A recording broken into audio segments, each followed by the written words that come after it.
Alright lads, Imperial Bodybuilding here. I hope you're all having a good weekend because we have some absolutely massive news in the world of bodybuilding.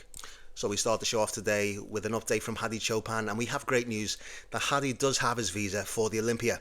Look, I don't think it was ever in doubt. Just looking at his videos, seeing the confidence, seeing the way how he was training like a madman.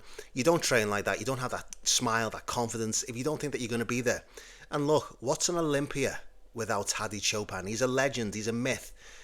And without Hadi, I don't think any of the top three could truly say that they were the best unless they go through this man. He is the Grim Reaper. You have to go through Hadi to truly say that you were the best bodybuilder in the world. We look at Hadi here from a few weeks ago, and look, I think Hadi's bringing his best, lads. What do you think? I don't see any imperfections. The only imperfection I saw was from the back. But if you look at him here compared to Derek and Samson, your eyes are drawn to the density, to the conditioning, to the polish. When Hadi's on 100%, I don't think anyone can beat him. Now, we haven't seen the back, but lads, let me know. If Hadi comes in absolutely peeled with added size, who in the top three can beat him? But now that he does have his visa, what I can say is this is going to be a proper Mr. Olympia. Now, talking about favourites for the Olympia, lads, whatever you're doing now, just stop and just admire this absolute freak of nature. He looks like an evil cartoon character that is coming to Earth to end planet Earth. And let me tell you now, there's a reason why Derek is talking so much trash about Nick. Because Derek is shitting his little underwear. Because he knows that this man has improved from Pittsburgh. He knows that Nick should have won. And Nick could walk on stage tomorrow. Nick is ready. And I believe that Nick is going to grow into the show. In fact, that's what he said. He's going to grow into the show. Like Kevin Levrone. He's just going to get harder. He's going to get fuller. And by the time he steps on the Olympia stage, I think we're going to be looking not at the mutant, but we're going to be looking at the abomination. Yeah, look, he doesn't have the prettiness of Samson's silhouette. No, he doesn't have the polish of Hadi. But what he does bring is what none of the top three bring. It's just that rock hard granite look. And none of the other top three replicate this. Just the sheer density, even coupled with the bald head.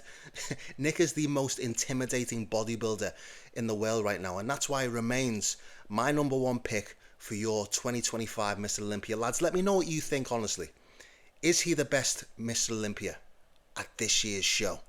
Will he win? And why will he win? What is he bringing that the other three won't bring? Let me know in the comments, please. But for me, hands down. In other news, we have Keone Pearson. And lads, I've got to ask you this. For me, he's in the 2-1-2. He's been wasting his time in a 2-1-2. No one cares about the 2-1-2. It's all about the open. And we will be seeing Keone Pearson at the Pittsburgh Pro 2 weeks after the Olympia. And look, I think this back is reminiscent to someone that you might know by the name of Ronnie Coleman. And just looking at Ronnie's comment on this picture, on this video. Yeah, buddy. Ronnie knows. Ronnie's impressed. I'm impressed. Lads, I think Keone Pearson is probably the most complete Mr. Olympia up to date. Like looking at the X-frame, looking at the mass, the only thing that Keone doesn't have is the height. But if you look at the full muscle bellies, the pop, he's got the width on the back. Like, he's so complete in every transition. He's the real master of mandatories. That I think if he adds mass, even Nick Walker, as good as he is, I don't think you... How can you compete with this? This is jaw-dropping. And for me, it's the best physique on the planet, pound for pound, at the moment. But we won't know until he competes at Pittsburgh and we compare him with someone like Krizo. Krizo is a worthy enough adversary for Keone because Krizo has crazy muscle bellies. He's got the height. And Krizo has just posted this before, looking absolutely insane. And mark my words, Krizo will be going to Prague to win. But look, he's coming against an absolute genetic marvel in Keone. Keone is like 1 in a billion. He will not win this battle because he's coming up against a future Olympian champion, in my estimation. That's just the way I see it. Let me know what you think, lads. Can Krizo beat Keone in Prague? Let me know what you think. But it will be an epic battle in his first open show for Keone. That's for sure, because Krizo is no slouch. Now, in other news, we have Samson Dauda a couple of days ago preparing 3.5 weeks out with Ryan Terry. Lads, I'll say this, I don't know which Samson is going to turn up, because we can see here that he's rock hard, he's dense. When I saw him posing a few weeks back, I thought, yes, he's lost size, but look, this is the best conditioning that we've seen him. And as you can see here, just from the back, you see the rhomboids, the traps. I think we're going to see a level of hardness here that we've never seen from Samson. And look, I think again he's going to grow into the show, because he's by no means looking small. Look, he looks like he looks like the Samson of old.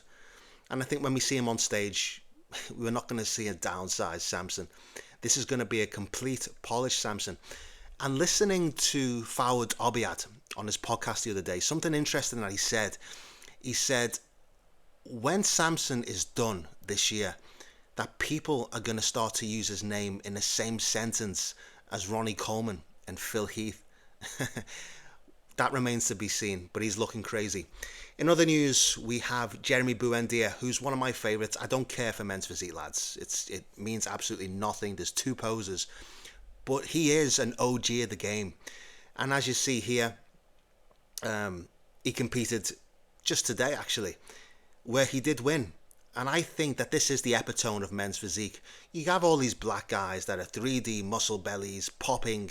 But look, I think men's physique should just be shoulder to waist ratio, symmetry, and just aesthetics. And I think that Jeremy is the greatest of all time in this division. He just suits it so much. And look, this is Ryan Terry, probably your GOAT or your second GOAT. But this is going to be another battle. I don't care about men's physique. As I said, it's pointless. But it's going to be such an epic battle. I think that it's going to be between Ryan Terry and Jeremy Buendia. We shall see. And just to finish the video off, Kalisinski, as we know, he competed last week in Germany. And I just want to admire the physique that he's got. Like, I didn't rate him before, especially when he was in Classic, lads. I thought that he was underwhelming. I thought that the arms were terrible. I thought that he lacked size. But just now that he's been able to eat, and we're seeing the best of Kalisinski, bearing in mind, this is his first year as an open pro, and he's only had a short time to compete. But this is open beauty. No bloated guts, just pure quality muscle. And he brings that classic posing. Honestly, I'm absolutely awestruck, and this is why I say this is the physique of the year. Just the tapered waist, the separation in the abs, and again, he understands how to pose. But look, it's going to be, with 3.5 weeks out, this is going to be the best Olympia, I think, in the 21st century. What do you think, lads? Are you looking forward to it? Who are your favourite for the classic physique, for open, and even men's physique, if you care for men's physique? Let me know. And if you haven't already, leave a comment and subscribe. And lads, enjoy your weekend, and I'll see you in another video.